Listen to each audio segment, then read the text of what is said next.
A very good evening and welcome to The Bottom Line, a wrap of some of your top business news stories of the day. My name is Nzinga Kunta, and as usual we begin with the number of the day.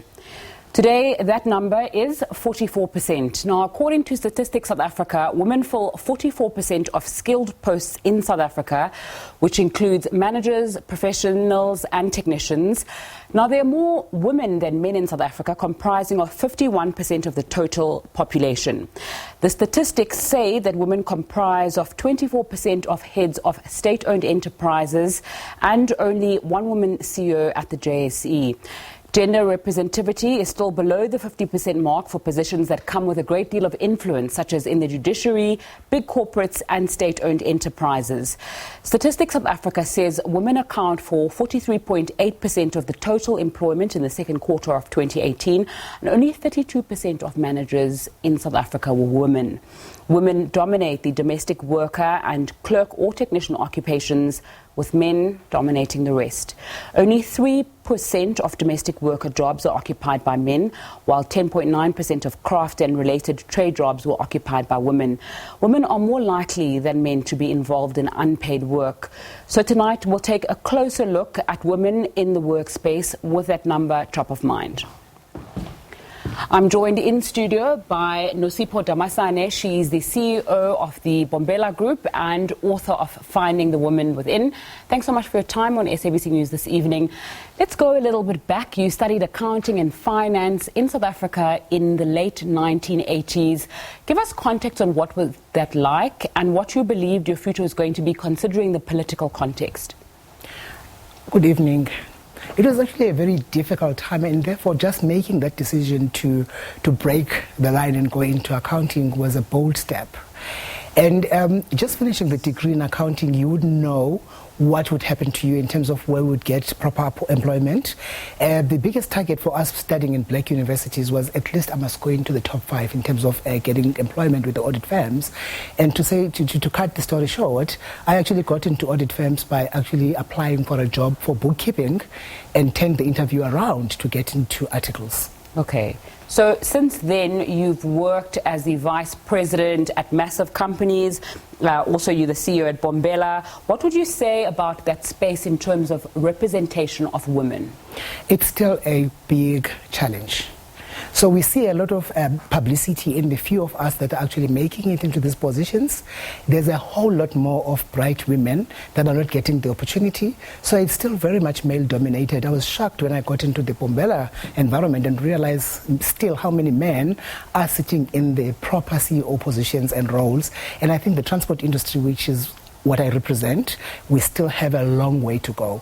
But globally, this problem is still there. If you find the UK saying that there's still quotas to get women into boards, it just says that the challenge is still going ahead. Okay. So you were the first woman in history, not just in South Africa, to be a port manager. Talk to us a little bit about what that is. And then there's been these increasing calls for us to stop celebrating, in particular, the first woman in certain spaces or the first black person in certain spaces. What do you make of that? Yeah, it was a difficult time. I was actually pregnant. I was 7 months pregnant when I got the job. And I had to induce my baby, and in 10 days' time I was in Singapore, because when you are a pioneer, you have to think about the people coming after you. So it was quite challenging.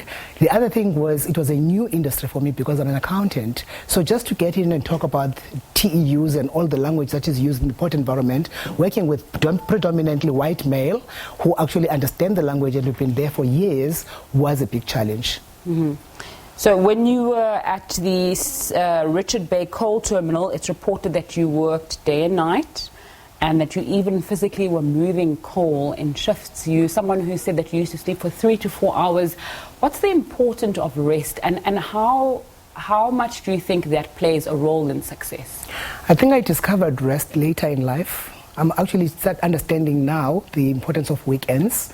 So I think earlier on in my life, I was very much driven in terms of just working throughout and working and sleeping those 3 hours.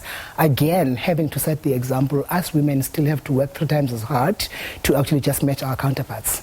So rest is very important, and it's something that I'm really practicing hard right now.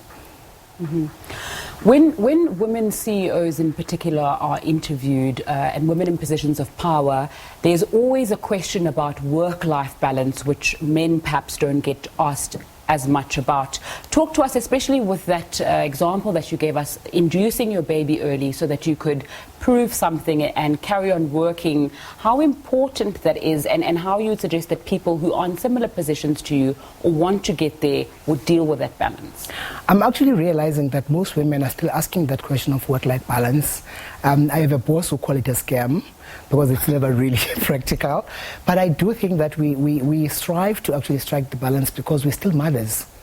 And, you know, most of us are still wives, so you have to balance it out. And the fact that at work, nobody sympathizes with the fact that when you get home, you're a mom.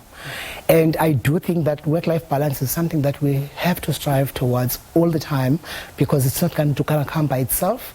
And it's a very difficult subject to manage, to be honest. And there is no silver bullet in terms of how it is that you master working work-life balance. You've spoken about going undercover in certain jobs to look at the way your employees work, and you said that's something that you feel CEOs and people in power in particular are not looking at enough. I think employee engagement is one of the serious matters that leaders should look into. Because if you don't understand what people are doing on the ground, there is no way that you can come up with strategies that resolve the issues on the ground. So for me, I think the biggest driver, and I think Leadership 101 should actually be going back to saying that happy employees breed happy customers. You've written this book, The Woman Within, that you're holding in your hand now, where you share lessons from your journey. Talk to us about what you would say the most important takeaway from that is within that discussion of women in the corporate space and underrepresentation. I think the big thing for us as women leaders is to take ourselves to work as women. We must realize that we built differently from men. Men have got egos, we have intuition. So let's not try hard to actually bring the ego game and also try very hard to be men in our roles, because I think we become great leaders as women by just bringing ourselves to work. You've said that this thing about the first woman is it's okay to celebrate yourself as the first woman, but then there needs to be a next step. What's that next step? I think for me, it's criminal to celebrate being the only woman in the boardroom. Being the first woman is okay because somebody must get there first, but as soon as you come in, you must kick doors and get more women so that at least there's more people that are sitting in the boardroom with you, because you can't just say, I'm happy that I'm the only woman. And I see a lot of people actually enjoying that, but I've seen a lot of women developing other women in terms of making sure that we are not alone in the boardrooms. So what's the problem with that number, with that underrepresentation of women? Because we know that women are graduating in large numbers across all sectors. So why are they not getting to the top as quickly as men? I think the structure of the corporate is very much designed for men, and they support each other more than we do. And I think we are actually taking strides now to support each other. And I think what will actually happen to change that is women standing up for other women to actually make sure that we pull each other up to close the gap. Thank you so much for your time. On SABC News this evening, Nosipho Damasane, CEO at Bombela Group and author of Finding the Woman Within.